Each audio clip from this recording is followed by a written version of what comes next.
After the 10-year hiatus that Earth, Wind & Fire went through. Well, it wasn't quite 10 years, but it was about 5, I would say. Oh, man, it seemed like 10 to me. Yeah, yeah. I want to know, what did you learn from the first tenure that you were able to bring to the second chapter of Earth, Wind & Fire?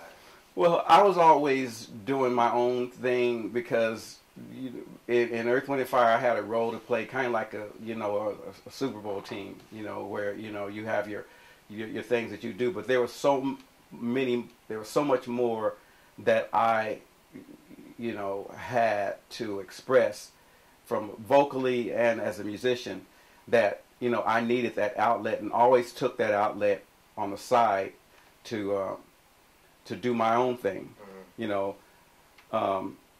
and so because I was always doing that, when we actually broke up, I was doing my gospel stuff, and then I met Phil Collins. I done my first record with George Duke, and the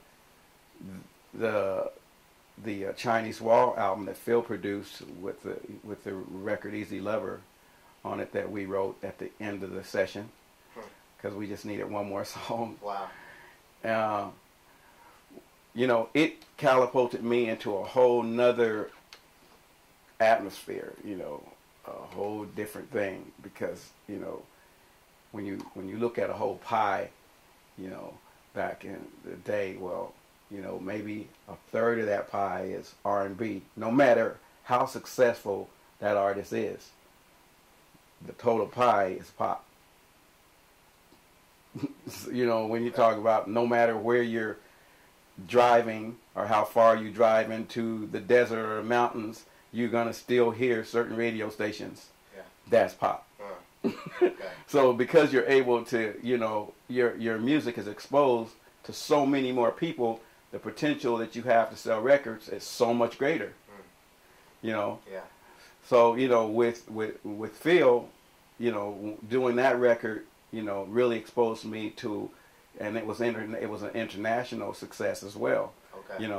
So it exposed me to a whole nother, world.